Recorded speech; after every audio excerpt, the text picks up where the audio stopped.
So we're here with Terry Steiner at the National Wrestling Hall of Fame Honors Weekend. Terry, you're going in as a distinguished member of the Hall of Fame this weekend. And let's just start at the beginning, right? When you were young in North Dakota, how did you and Troy get involved in wrestling? And who were great influences for you guys in your early wrestling journey? Oh man, there's so many people. First I have to say my mom and dad were, a crucial part of us being able to do what we've been able to do in this sport, and just always being there and giving us opportunity in this sport and really in anything we wanted to do that was good for us. They were going to give us an opportunity to do it. So they deserve a lot of the credit, right? And then, we had my extended family, my dad's brothers and sisters and my mom's brothers and sisters were just such a huge part of our lives, right? And my Uncle Vince, my mom's youngest brother, really is the one that got us going in the sport. And we were in kindergarten, right? So we wrestled one tournament when we were in kindergarten, and it wasn't love at first sight. We were both went out on the mat and started wrestling. At the break, we came over the edge. We were crying, didn't want to go back out. And they kind of shoved us back to the center of the mat and said, "Finish what you started." And then we never really wrestled until about fifth grade. And at that point, a coach named Milo Trusty was looking to start a club. His son was a year younger than us, Monty Trusty, and he wanted some workout partners, and so Milo started a club with Monty and Troy and I, and it grew from there. The Mat Pack Wrestling Club, it's still around today and flourishing, but in the early years, Milo really had a huge impact on us and really was a great mentor for us. And then, we had great high school coaches. My other uncle, Steve Marquardt was one of our assistant coaches in high school, and Coach McCullum and Coach Gabriel and Coach Welder. I mean, they spent so much time with us, right? And even Coach Jeff Schumacher from the opposing school, right? And Coach Scott Nolan from another opposing school. We spent time with them in the summer, and just the whole wrestling community in Bismarck-Mandan really helped us develop as not just as athletes, but as human beings. And then it came time to pick a college, and that's when things really shifted gears. Yeah, let's talk about that shift. I mean, you were successful in high school. You guys won state titles. You went around the country, were All-American at the level. Why Iowa? Why go and be part of Gable's crew? And well, it was a different time. First coming from North Dakota, nobody was coming to North Dakota to look for a wrestling recruit, right? There wasn't enough numbers up there for coaches to come up and watch a state tournament and this and that. So we knew that we had to get ourselves out of the state of North Dakota and compete to get noticed, right? And so, the one year, I think our sophomore year in high school, we went to every USA regional there was, right?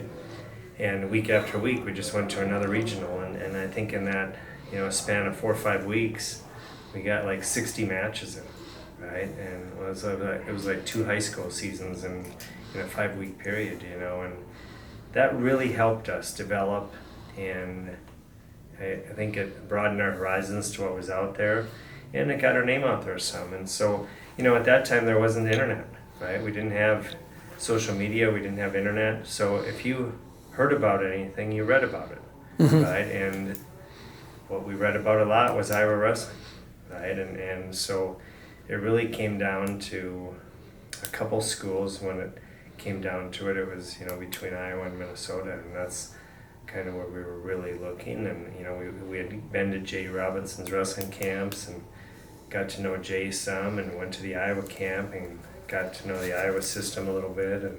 And so, it just came down to a hard decision, right? That we chose Iowa at that time was very,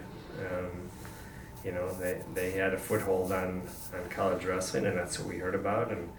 And Minnesota we knew was an up and coming program. Jay was doing a great job, but we went with kind of the proven commodity there, and that was Iowa at the time, and I thought if we didn't give that a shot, that maybe we would regret that at the end of the day, and then so we went to the University of Iowa, and a lot of doors opened for us.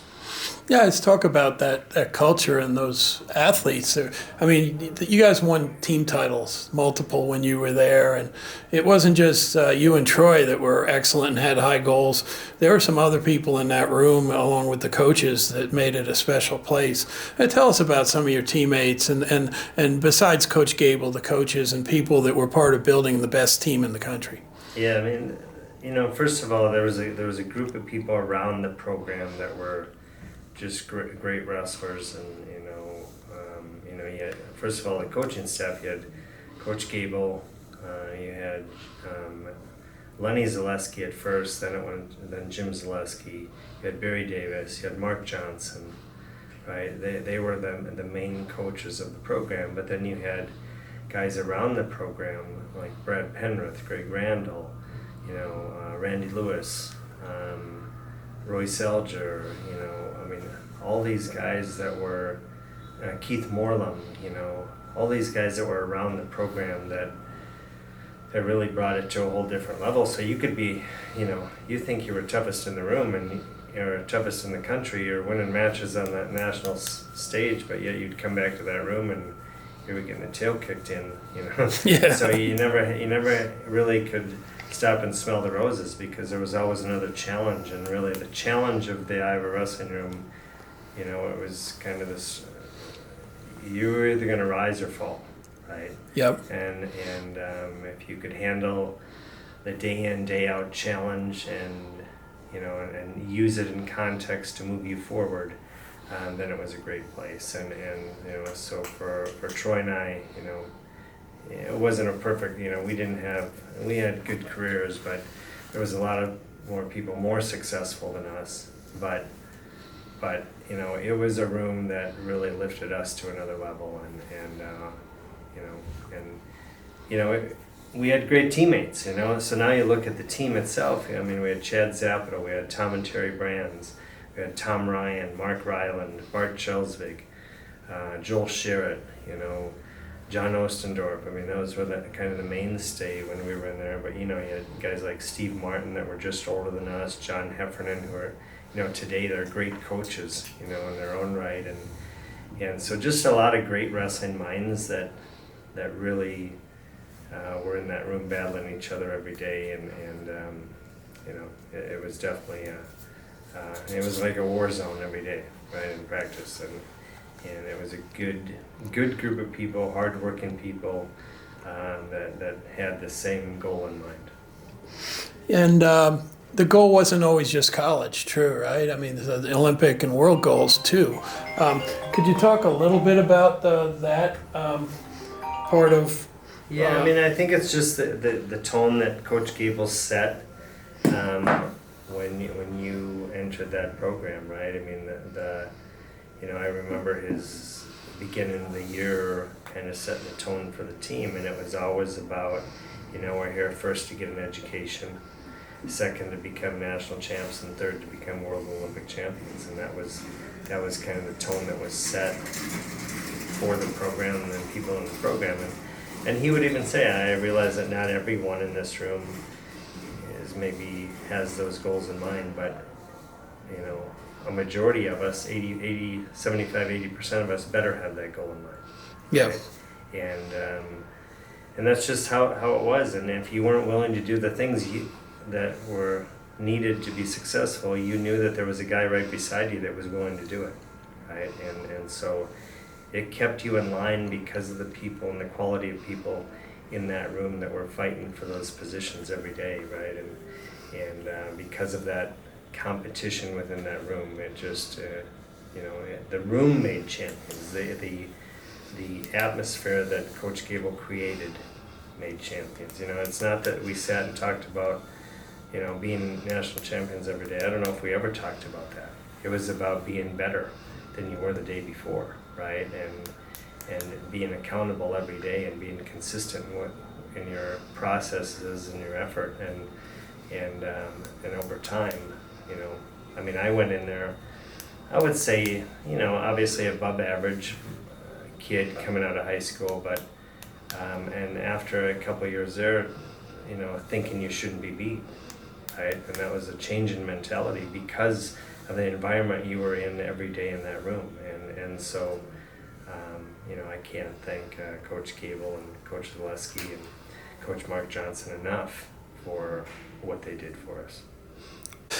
So Terry, at some point you made a decision to be a coach rather than take your education for something else, and talk about what it was about coaching that drove you into your next phase of wrestling, and why you enjoyed that. I think a couple things happened. You know, I think I knew early on that, you know, I would love to be in a coaching position. You know, I think I realized that during high school, maybe, you know, late high school, maybe early college, that was something that I wanted. But I think, you know, something happened at the Olympic team trials in 2000, you know, and I didn't make the team, and I was upset about it. You know, you put another 4 years of your life towards the sport and you don't accomplish the goal you want, and like, what's next, right? Do I want to stay in coaching? Do I want to move on into life and do something different? And I got a call from Daniel Gawley, who was Canadian representative. You wrestled Lincoln a lot. Right, and he asked me if I wanted to be his workout partner, and I was like, oh my goodness, really? Like, you know. And then about a week later, Lincoln called me and asked if I wanted to be his workout partner, right? And he just made the team at my weight, you know, at the weight I was at, and I remember really getting out the phone and talking to my wife and just thinking, like, can you believe this? You know, can you believe that they're asking me to do this? I mean, it was like throwing salt on the wound, right? And how I felt, and it was just so soon, but then I remember, you know, I just came back to, you know, I don't want to be miserable for the rest of my life on something I didn't accomplish, right? And I don't want to feel this way towards the sport of wrestling when it had been so good to my brother and I and our family, and I just made the decision that, you know, if you can't do something yourself, then the next best thing is to help someone accomplish their goal. And Lincoln was a roommate of mine, a teammate of mine at the University of Iowa, and a great friend. And although we were at the same weight, and, you know, he made the team, I guess I thought the honorable thing was to let's go help him win this gold medal, right? And you know, he fell short of that goal, you know, and Daniel Gawley won the gold medal that year, and Lincoln ended up third. But I think it gave me a better position of what I really wanted to do, right? And you know what, this is something that this is worth spending some time in and making at least a little bit of a life. I didn't know how long I would be in coaching, but I thought I wanted to try this for a few years, and let's see how it goes. Yeah, and you got a chance to coach at the D1 level, you know, as an assistant coach with established programs and people that have done. What was that period like in your development as a coach to be an assistant at a school that had high goals? Yeah, well, really, I mean, it was a great opportunity. You know, when I left Iowa, I went to Oregon State. Coach Joe Wells, I'm thankful for this day, for his mentorship and leadership and just friendship. I learned so much about what it was to coach, right? I mean, I knew how to run a wrestling practice and show technique and things like that, but Joe taught me everything else. He spent so much time with me, and just in a very mentorship, just teaching way, just like a father sitting beside me. Just we talked about everything. We spent a lot of time together, and I was only there for 2 years, but it felt like a lifetime. I mean, I learned so much from Joe, and I'm so grateful for the time I had with him. He really had probably the biggest impact on me as a coach that anyone has, right? And I'm really grateful for my time with him. And then I left there.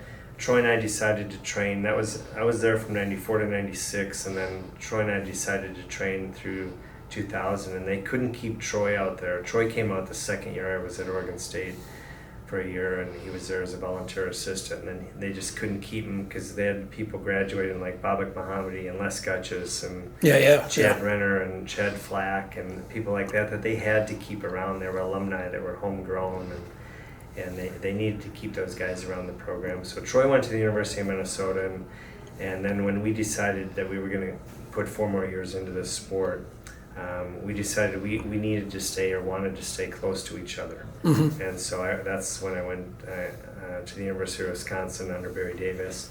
And so Troy and I could get together. Troy would come over 1 week every month. I would go over to Minnesota 1 week every month. And so we were together 2 weeks out of the month. And then, we'd have our own training at our specific universities with the guys in the room.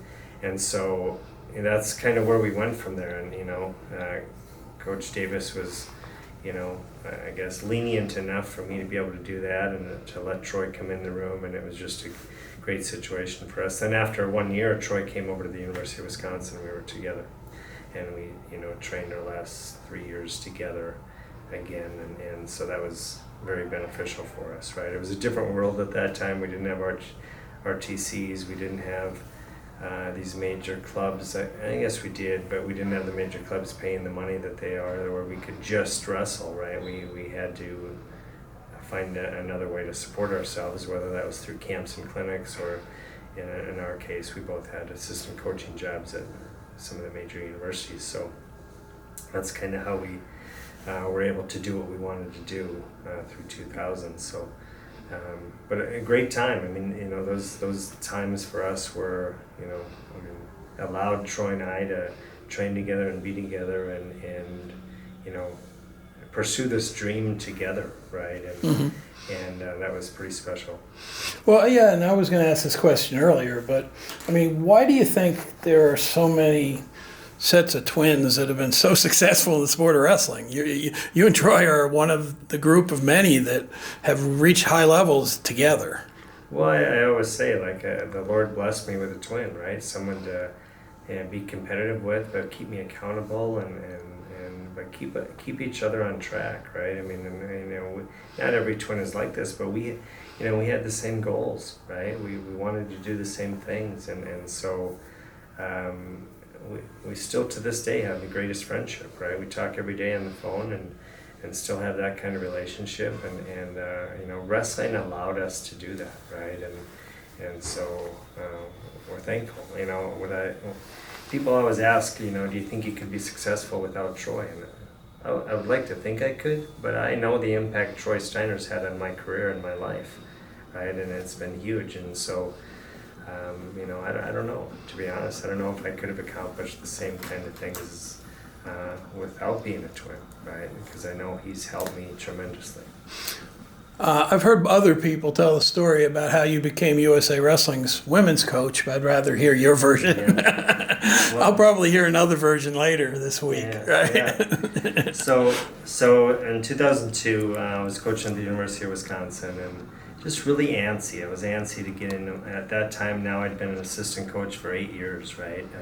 2 for Joe Wells at Oregon State and six years at the University of Wisconsin. I think I was just antsy to be in my own position and run my own program. And I called Rich Bender, our executive director at USA Wrestling, and asked if I could get a letter of recommendation for, at the time, the Cal State Fullerton job opened up. Mm-hmm. Yep.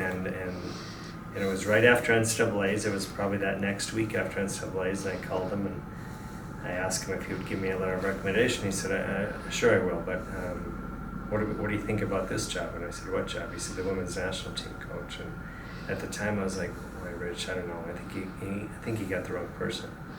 And he said, well, will you listen to me? And reluctantly I was like, yeah, I'll listen. So he said, I'm going to call you tonight. Let's talk more about it. And so I went home, and my wife asked me if I talked to Rich, and I said I did. What did he say? And I told her what he said, and she said, yeah, why wouldn't you look at it? Mm-hmm. It's an opportunity in the sport of wrestling. And I said, did you hear what I just said in women's wrestling? And she's like, yeah, but it's an opportunity. Why wouldn't you look at this? And I kind of left the house thinking like, she doesn't know what she's talking about, right? And I went over to my brother's house, who lived a mile away from me at the time, and we started talking about it, and I just said, I'm afraid if I do something like this, I don't know if I'll ever get back into college wrestling. And I was afraid that, at the time, the whole Title IX issue was a big, huge deal, right? We were losing a lot of college programs and losing spots on men's programs, and the blame was being put on the women, unfairly, but the blame was being put on the women, right? And I just thought that if I go this direction, I don't know if I'll ever be allowed to get back into, I won't be hired by college coaches to come back into college wrestling. And Troy just said, yeah, but if you would take a position like this, and if you wanted to come back into college wrestling, he said, you wouldn't be hired by college coaches. You'll be hired by college administrators that want to know you can work with everyone. Right? He said, so I don't know if that's a good deal, a good reason not to do this either. And so I left my brother's house the same as I left my own house, the two people I'm closest to, right? My wife and my twin brother, and they weren't helping me, right? They didn't tell you what you wanted to hear, Terry. Yeah. I was looking for a way out, and they weren't giving it to me. And all of a sudden, I realized that I need to start asking myself some questions. And my first question to myself was, what was it about the sport of wrestling? Why do I want to stay in the sport of wrestling? Why do I want to make this my life's work? And I think my first answer to myself was, I believe in what it did for my brother and I. Right, I believe in our character development, our personal development, how we grew as individuals because of the sport, because of the battles of the sport. We learned how to be better human beings, right? And I believe in that. And so my next question to myself was, if that's really why I'm doing this, to help people move forward in life, then why does it make a difference if it's a man or a woman, right? And at that point, I think I started to realize that this was something I needed to have some more conversations about. And I called Rich and I said, Rich, I'm going to need some more time. You got to give me a few weeks. And he said, take your time. And so it was about 3 weeks later, and we're driving home, and we're talking to it. And I was so afraid of what my peers were going to think, what coaches would think if I took this position. And my wife just was forward with me, right? She just said, I hate how you're thinking right now. And I said, I'm just being honest. I know this is a change in trajectory of where my career has been, and if I do this, it'll be a change. And she just said, she said, I was a young girl in the late 60s, early 70s, listening to people boo, ridicule, and harass. She said, what do you think I was watching? And I said, I don't know what you were watching. She said, I was watching a girls' basketball game. She said, and this is the beginning of something. And she said, just maybe because of what you've done in this sport up to this point as an athlete, just because of your name recognition and everything, she said, maybe you can have an impact. And then what really got me was, she said, furthermore, we have a young daughter, and our daughter at the time was 1.5 years. Yep. And she said, what if she wants to follow in your footsteps? And I think that's what really hit me, because again, I knew, going back to my parents, what our parents gave us as kids was opportunity. And if my daughter wanted to wrestle, I wanted her to be able to wrestle without ridicule or harassment, right? I wanted her to be able to wrestle freely and be excited and proud about what she was doing, and not have to fight her way through everything. And so I think I knew at that point it was what I wanted to try, and I called Rich the next day and I said, I'll take the job, right? And I thought I knew what I was getting into. Yeah, a couple years, right? I said, I'll commit through 2004. That was in the spring of 2002, and I said, I'll commit through 2004, and then we'll see where it goes. Yeah, it's 2025 now, and you're still doing it, man. It's been quite a journey. And That's a pretty long 2 years, Coach. Yeah. Dang, well, so what was different about coaching women, and then what was unexpected when you got into it and you really started getting to know your athletes and have shared experiences with them at the world level? Yeah. Well, I think right away, I think so many people try to make it so different, right? Right. And it's really, coaching is coaching, and motivating is motivating, and teaching is teaching. And I've said this message for years. I just think that's the nuts and bolts of what we do, right? Is we're in front of people every day, and we're teaching them how to do a sport better than they knew that when they walked in the room, and whether you're male or female, it doesn't matter, right? Now, are there differences? Of course there are, right? The communication is somewhat different, and how you treat people and talk to people, and there's some differences there, right? But I think as long as you care and as long as you're honest, that's the only thing that really matters, right? And so that's what I always just tried. I never came into this as a women's wrestling coach, right? I was a wrestling coach, happened to be in charge, to be put in charge of a women's program, right? I was learning as I went too, right?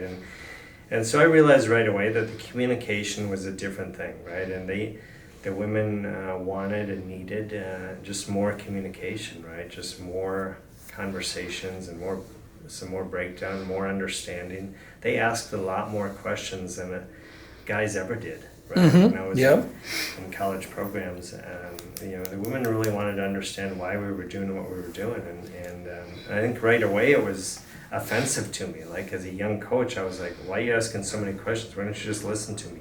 Right?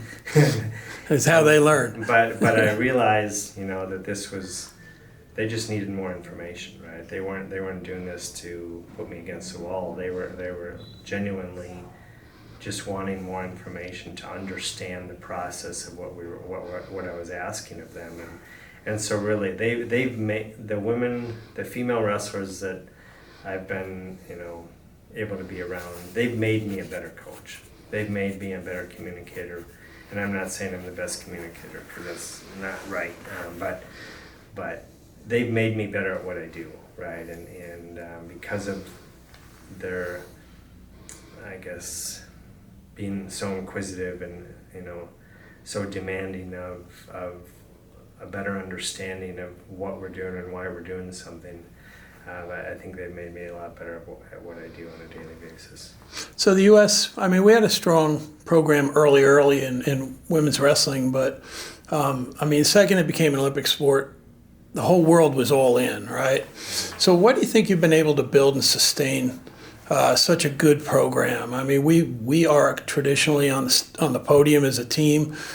You've been able to work with the wrestling community to crank out world and Olympic champions and medalists, and a couple generations of them now. Why is the United States positioned and able to stand tall in women's wrestling worldwide?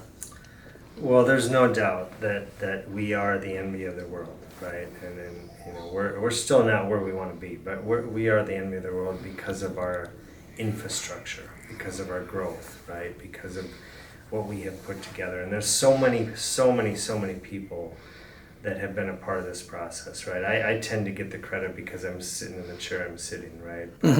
But there's so many people that have been out there, beating the streets and making things happen, right? And locally, to get our state sanctioning done, right? When I started in 2002, we had 3 states that were sanctioning the sport of women's wrestling. Today we're at 48, right? We had 5 college wrestling programs in 2002. Today we're over 190, right? It's the growth has been amazing, and really that growth has really happened, I would say, since 2016, right? In 2016 we had 6 states that were sanctioned, and now we're at 48, right? So in a very short amount of time, in 9 years, we've grown unbelievably. And the same thing at the college level. We had about 45 college programs in 2016, and now again we're over 190. I don't think we could have drawn this up any better, right? Of how it's happened and how it's grown, and there's so many people to be thankful for that have done that groundwork. Yeah, I was a part of it. I was maybe a part of this is what we need to get done, putting some pillars out there that we could focus on. But man, there's so many people that have done that grunt work, and to thank, and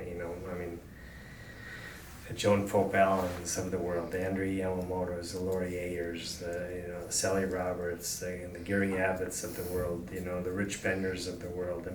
Those people are so important for the growth of this sport and how it's moved. I'm so thankful we have an organization at USA Wrestling that women's wrestling means something, right? Mm-hmm. It's valued. That's not everywhere, right? That's not everywhere that happens, and I understand that, and I appreciate it, and and with that comes people's involvement. We have some donors that got in with women's wrestling when they didn't have to, right? It wasn't Right. They didn't have to, give their resources towards women's wrestling, but they chose to because they knew it was the right thing. People like Art Mortori, right, and Stan Ziemer, right, that really jumped in early, and then later on we had the Kira Berries and the Jim Bennett's and the Dave Lehmans and I know I'm going to forget people, but there's so many people, right? I mean, Steve Silver, Jeff Levitetz, Stephen Wendy Capaferri. I mean, there's just so many people that have poured into this program because they know it's the right thing, right? And they see the value of this sport on both males and females. And I think when I first started, I knew that it was one thing to coach a team, right, and to bring a program up and improve technically and things like that. It was another thing to change people's thought process towards women's wrestling, right, and be more open about it. Women's wrestling wasn't held back by people outside our sport. It was held back by people inside our sport. Lifelong coaches that didn't want women on the wrestling mat, that didn't, they would send their daughters across town to a karate class or judo class, but they wouldn't let them in the wrestling room, right? And it was helping them open their minds up and helping them see the value of this sport on both young boys and young girls. And I always say it's kind of like religion, right? You can't force religion down someone's throat. You have to help them see the value of it on their daily lives, right? And what they do. So that's really how I've thought about with wrestling and with women's wrestling is, let's just keep putting it in front of them, right? Let's just keep pushing it back out. They may push it back. We'll put it back out in front of them again, right? And let's not be. I didn't want to be the person that was yelling and screaming because I didn't want them to shut the door before I even got to the door, right? But let's just do it a little bit milder, and let's just keep throwing it in front of them and see if they can start to see some similarities that they do like, right? And I think over time, I think they did change their minds and their hearts, and now we have our young coaches in high school. They don't know wrestling without women. Yep. No, right? It's a whole new culture. A whole different culture, and so, but that took time, right? And the athletes from the beginning, from my very first meeting with the athletes, I said, I'm one person. You're the ones that people are looking at. You're the ones that they're watching. So what you do on the mat, right, is one thing. But how you act off the mat, how you talk to people, how you dress, how you present yourselves, those are all the things that people are watching. And it's not fair. The men weren't getting judged like that. But it's not. Life isn't fair, right? And they needed to understand that if this was going to move forward, they were going to be a huge part of. They were going to burden a large part of this responsibility on their shoulders. Yep. Right. And they've done an amazing job. And I speak to this one incident just a few years ago. Adeline Gray, 6-time world champion, has gone into the Olympic finals as the favorite and gets upset in the Olympic final. She's maybe the toughest loss of her life. Yes. And she walks off the mat, and 20 seconds later is in front of cameras and speaks more intelligently and eloquently about what women's wrestling has done for her in her life. Better than I could ever do on my best day. And she's doing it in the moment, it was maybe the hardest moment of her life, right? And she's able to speak about the values of the sport of wrestling, and so people like that really have been the face of our program, but really should get a lot of the credit for moving this sport forward, because people can associate with that, and people can appreciate how she handled not only success, but handled defeat, right? And still was a superstar, right? Oh, yeah. And so, Yep. so moments like that, to me, really gave me validation as well. Like, this is why I do what I do. And this is why I can be proud to have been doing this job for so long and feel like maybe I have done the right thing. So, except for Trish Saunders, all the women inducted in the Hall of Fame, like you coached, right? And now their coaches going in. What's your thoughts about being recognized this weekend and having the opportunity to share that with your friends and family?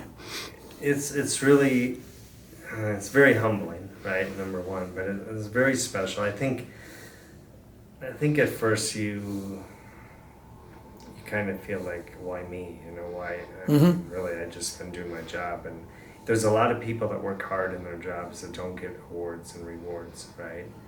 And to be able to be given this honor, it starts to really make you think about all the people that have helped you along the way and lifted you up along this road, right? And so I think that's what I'm most grateful for. I look at how I was raised. Yeah.